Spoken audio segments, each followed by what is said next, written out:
En 1977, une petite compagnie aérienne régionale appelée Comair commença ses opérations depuis l'aéroport de Cincinnati avec une flotte de 2 turbopropulseurs, transportant des passagers sur de courts trajets jusqu'à Akron. L'ensemble de l'exploitation était d'une modestie presque absurde. Une poignée d'avions, une poignée de lignes, une douzaine d'employés travaillant derrière un unique comptoir. Les 4 fondateurs de la compagnie n'avaient aucune ambition de bâtir un transporteur mondial. Ils voulaient simplement relier Cincinnati au reste de l'Ohio. Personne n'aurait pu prédire ce qui allait suivre. En l'espace de 22 ans, Comair deviendrait la plus grande compagnie aérienne régionale des États-Unis, opérant des centaines de vols quotidiens à travers des dizaines de villes. Son aéroport d'attache, Cincinnati Northern Kentucky International, traiterait des dizaines de millions de passagers par an, culminant à 22,4 millions en 2000. CVG deviendrait le 2e plus grand hub de Delta Airlines sur la planète et le 4e plus grand hub monocompagnie au monde, derrière seulement Atlanta, Chicago O'Hare et Dallas-Fort Worth. Pendant des décennies, l'industrie aérienne a accepté une vérité simple concernant les réseaux en étoiles. Les grands hubs nécessitent de grandes villes. La population génère la demande. La demande justifie les infrastructures. Cincinnati, une agglomération d'à peine 2 millions d'habitants, semblait violer tous les principes de l'économie aérienne. Mais voici ce que personne n'avait anticipé. Les mêmes forces qui ont propulsé Cincinnati à une notoriété extraordinaire allaient la détruire avec une précision presque chirurgicale. Entre 2005 et 2012, CVG a perdu près de 75% de ses passagers. Les départs quotidiens se sont effondrés. Une aérogare de 50 millions de dollars a été démolie. Des emplois ont disparu. Le catalyseur n'était pas une catastrophe naturelle. Ce n'était pas une récession. C'était une seule décision d'entreprise. La fusion de 2008 entre Delta Airlines et Northwest Airlines. Alors, comment une ville de taille moyenne du Midwest a-t-elle bâti l'un des plus grands hubs aériens de l'histoire humaine et comment ce hub a-t-il disparu presque du jour au lendemain ? La réponse révèle quelque chose de profondément dérangeant sur le fonctionnement réel de l'aviation américaine. Pour comprendre pourquoi Cincinnati est devenu un méga hub, il faut comprendre ce que faisaient les compagnies aériennes après l'Airline Deregulation Act de 1978. Avant la déréglementation, le gouvernement fédéral indiquait aux compagnies aériennes où voler. Après la déréglementation, les transporteurs étaient libres de bâtir leur propre réseau, et le modèle qu'ils ont choisi fut celui du hub and spoke. La logique est simple. Au lieu de transporter les passagers directement entre toutes les paires de villes possibles, on fait converger tout le monde vers un point de correspondance central. Un hub desservant 50 destinations n'a pas besoin de centaines de liaisons individuelles. Il lui faut 50 rayons et un aéroport au centre. Delta Airlines dominait le sud-est grâce à sa forteresse d'Atlanta. Mais Atlanta laissait une brèche. Le lucratif marché du Midwest, rempli de sièges sociaux d'entreprises et de voyageurs d'affaires, restait mal desservi. United et American contrôlaient déjà Chicago. Continental avait verrouillé Cleveland. Northwestern détenait Détroit et le Minnesota. Delta avait besoin d'un point d'ancrage dans le Midwest. Cincinnati était géographiquement parfait. Situé à moins de 2 heures de vol de 60% de la population des États-Unis continentaux, CVG se trouvait à l'intersection des flux de trafic de l'Est et du Midwest.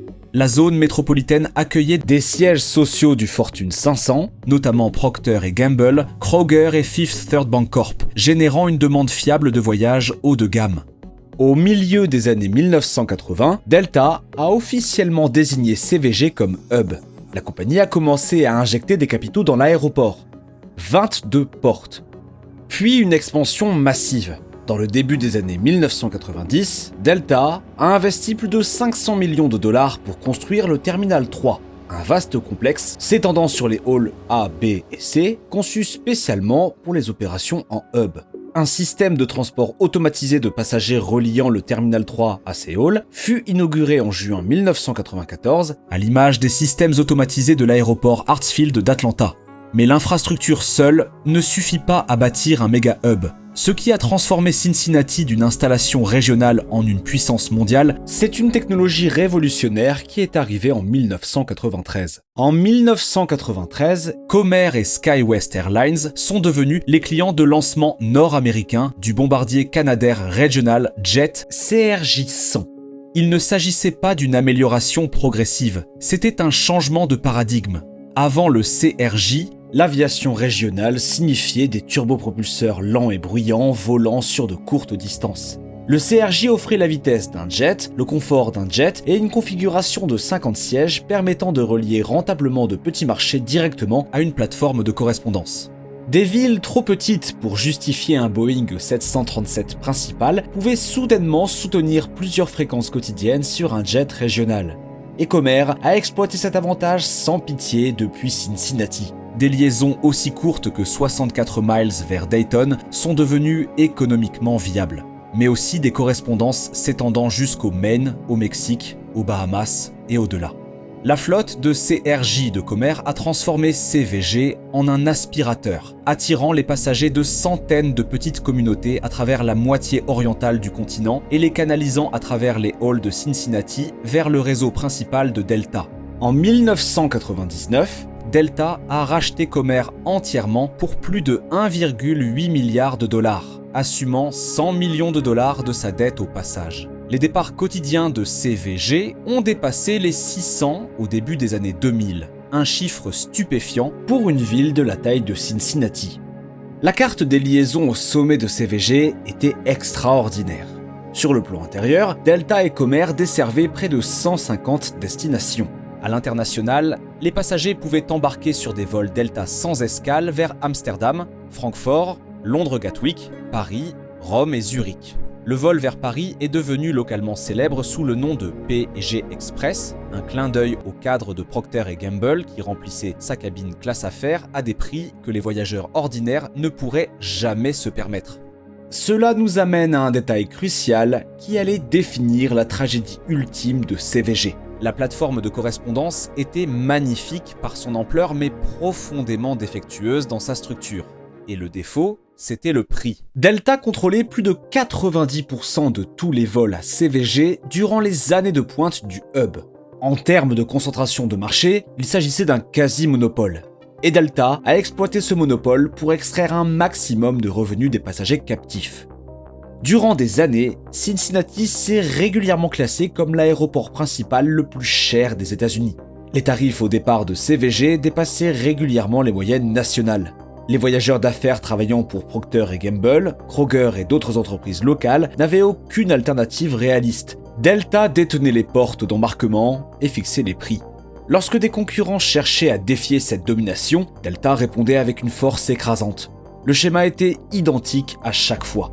Un transporteur à bas coût annonçait une ligne concurrente. Delta baissait immédiatement ses propres tarifs sur cette ligne et l'inondait de capacités supplémentaires.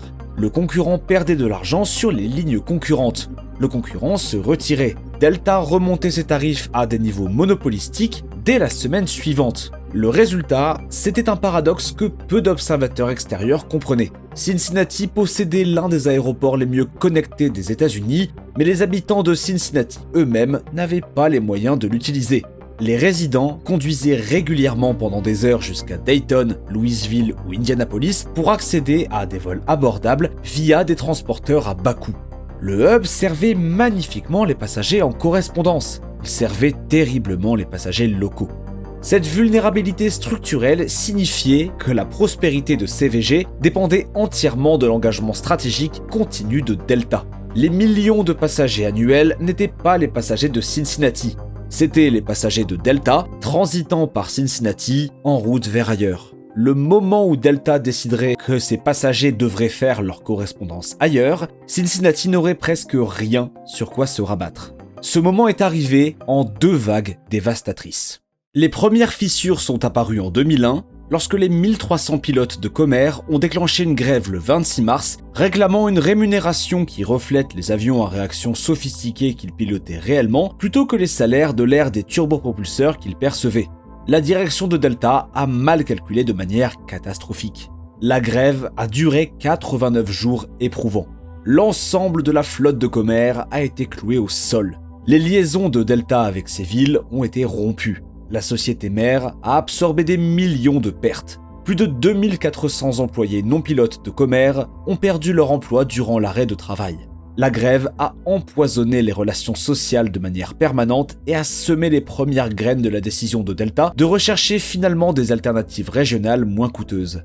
Puis vint le désastre de Noël 2004. Un blizzard localisé à CVG a épuisé les réserves de liquide de dégivrage de Comair, déclenchant une panne catastrophique du système informatique. 30 000 passagers se sont retrouvés bloqués pendant la période de voyage la plus chargée de l'année. En septembre 2005, confronté à l'insolvabilité, Delta Airlines a déposé une demande de protection contre la faillite au titre du chapitre 11. La compagnie aérienne devait réduire ses coûts immédiatement. Et CVG, avec son infrastructure coûteuse, sa filiale régionale coûteuse et ses conventions collectives très coûteuses, représentait une cible évidente. Delta a supprimé 26% des vols de CVG avant la fin de 2005. Les routes internationales ont commencé à disparaître. Les plans d'expansion, y compris les nouvelles pistes, ont été immédiatement stoppés. Mais les coupes liées à la faillite n'étaient qu'un prélude. La véritable destruction était encore à 3 ans de distance. Le 14 avril 2008, Delta Airlines a annoncé une fusion de 3,1 milliards de dollars avec Northwest Airlines. L'entité combinée allait devenir la plus grande compagnie aérienne du monde. Le PDG de Delta, Richard Anderson, s'est présenté devant les comités du Congrès et a donné des assurances explicites. La fusion, témoigna-t-il, visait l'addition, non pas la soustraction. Aucun hub ne serait fermé. Ces affirmations se sont révélées entièrement fausses. Northwest Airlines a apporté 3 grands hubs dans la fusion. Détroit, Minneapolis-Saint-Paul, puis Memphis. Dès l'instant où les planificateurs du réseau ont examiné la carte combinée, 2 collisions sont devenues immédiatement évidentes. Détroit se trouvait à seulement 200 miles au nord de Cincinnati. Les 2 hubs desservaient des zones de chalandise pratiquement identiques. Sauf que Détroit était largement supérieur. Northwest avait transformé DTW en une immense porte d'entrée internationale dotée de 6 pistes pour avions à réaction, d'un complexe terminal ultra moderne et de routes asiatiques extrêmement lucratives que Delta était désespérément avide d'absorber. Cincinnati ne pouvait pas rivaliser. De même, Memphis se trouvait à moins de 400 miles du super hub d'Atlanta de Delta, ce qui le rendait géographiquement redondant pour le trafic de correspondance dans le sud. L'arithmétique était impitoyable. Delta n'avait pas besoin de 6 hubs. Il en fallait 4. Cincinnati et Memphis étaient superflus. Delta se mit donc à retirer de la capacité à Cincinnati et à Memphis. Le concours C, l'installation de 50 millions de dollars qui a été inaugurée en 1994 spécifiquement pour les opérations de jets régionaux de Comair, fut fermé en 2008 et finalement démoli en 2016. Le concours A a été fermé en 2010, ce qui a entraîné des licenciements. Comair elle-même a cessé ses activités en septembre 2012. La compagnie aérienne qui avait été à l'origine de la révolution des jets régionaux, qui était passée de 3 turbopropulseurs à une entreprise valant plusieurs milliards, a cessé toutes ses opérations. Plus de 3 décennies de service se sont terminées par une annonce discrète et des milliers d'employés licenciés. Les départs quotidiens à CVG sont passés de plus de 670 en mars 2005 à environ 200 en mars 2011. Les volumes de passagers se sont effondrés. Les destinations internationales sans escale ont diminué. Les passagers en correspondance, la sève de toute opération de hub, ont chuté. Le hub était fonctionnellement mort. La dévastation économique s'est propagée alentour. Une étude de l'université de Cincinnati avait estimé que CVG générait 4,5 milliards de dollars par an pour l'économie régionale durant ces années de pointe. L'effondrement post-fusion a effacé environ 1 milliard de dollars de ce montant chaque année et a supprimé environ 33 000 emplois directement ou indirectement liés aux opérations aéroportuaires. Le plus dommageable fut peut-être la fuite des entreprises. Lorsque les entreprises évaluaient la région de Cincinnati, la connectivité aérienne réduite devenait un handicap mesurable. La mort du hub n'était pas seulement une histoire d'aviation, elle remodelait l'identité économique de toute une aire métropolitaine. En 2017, Delta a officiellement rétrogradé CVG du statut de hub à celui de Focus City. Plus tard, même cette désignation amoindrie a été discrètement retirée. Quelque chose de presque identique s'est produit à Memphis. L'aéroport, qui comptait plus de 2000 départs hebdomadaires au début des années 2000, en comptait moins de 1000 à la fin de 2012. Les hubs ne sont jamais revenus. Mais c'est ici que toute cette histoire prend un grand tournant inattendu. La tragédie de Cincinnati ne se résume pas à une simple compagnie aérienne qui abandonne un simple aéroport.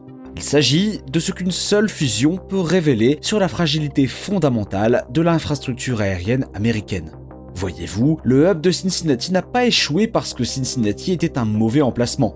Il n'a pas échoué parce que la demande s'est évaporée. Le nombre de passagers locaux à l'origine et à destination est resté remarquablement stable tout au long de l'effondrement. Les habitants de Cincinnati voulaient toujours voyager en avion. Les lignes étaient toujours viables. Ce qui a échoué, c'est un modèle. Le système en étoile donne aux compagnies aériennes un pouvoir extraordinaire sur les villes qu'elles choisissent comme plateforme de correspondance. Delta a fait de CVG un colosse, non pas parce que Cincinnati avait besoin des départs quotidiens qu'elle proposait, mais parce que le réseau de Delta avait besoin d'un entonnoir dans le Midwest. Au moment où Delta a acquis un meilleur entonnoir à 320 km au nord, toute l'économie aéronautique de Cincinnati est devenue superflue.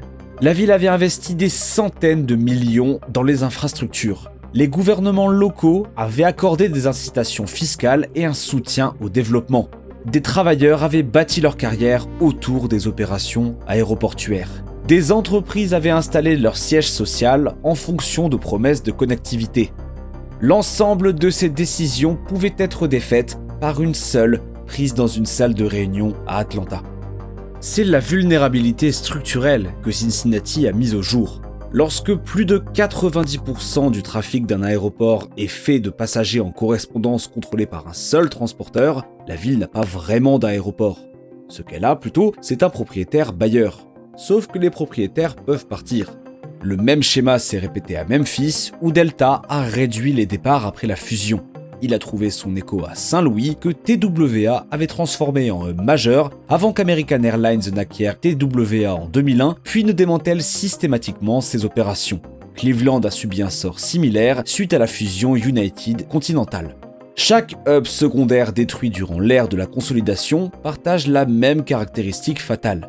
Une dépendance écrasante vis-à-vis du trafic de correspondance d'un seul transporteur avec une demande locale insuffisante pour soutenir les opérations de manière indépendante. L'ancienne PDG de CVG, Candace McGraw, a hérité de ce qui semblait être une situation impossible. Son évaluation fut sans détour. Nous avons mis tous nos œufs dans le même panier. Lorsqu'on dépend d'une seule compagnie aérienne, on voit ce qui arrive, déclara-t-elle lors d'une conférence de presse qui annonçait les vols de British Airways reliant CVG à Londres Heathrow. La stratégie de McGraw était radicale dans sa simplicité. Tout diversifier. L'aéroport a récupéré les portes d'embarquement qui ont été abandonnées par Delta. Les baux des terminaux ont été restructurés pour abaisser les barrières à l'entrée pour les nouveaux arrivants. Frontier Airlines, Allegiant Air et Southwest Airlines ont été activement courtisés avec des conditions compétitives. L'aéroport, qui facturait autrefois les tarifs les plus élevés d'Amérique, a commencé à proposer certains des prix les plus compétitifs du Midwest. En 2024, CVG a accueilli 9,2 millions de passagers, un record sur 15 ans.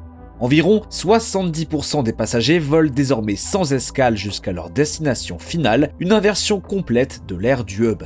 Delta reste le plus grand transporteur unique, avec une part de marché d'environ 40% en termes de SKO hebdomadaire au départ en mai, mais il ne contrôle plus le destin de l'aéroport. La compagnie a même prolongé le bail de son hangar de maintenance à CVG jusqu'en 2036.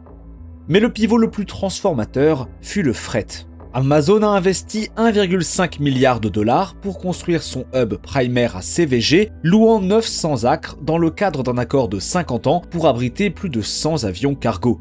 DHL a lancé les travaux d'une installation de maintenance de 292 millions de dollars, agrandissant son hub mondial nord-américain existant. En 2024, l'impact économique annuel total de CVG avait atteint 10,5 milliards de dollars, soit plus du double de son apogée en tant que hub passager. McGraw a décrit sa philosophie en termes simples. En leadership, il faut être capable de supporter la vue de son propre sang. En 1977, David Mueller a fondé Comair avec une poignée de petits avions et une idée simple, relier Cincinnati au reste de l'Ohio. Il n'aurait jamais pu imaginer que sa compagnie aérienne inaugurerait toute une catégorie de l'aviation, puis finirait par être anéantie par la même société mère qui avait rendu son expansion possible.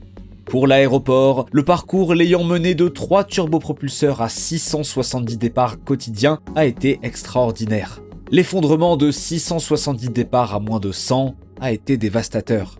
Et la reprise, bâtie sur un modèle économique différent, relevait d'une toute autre logique.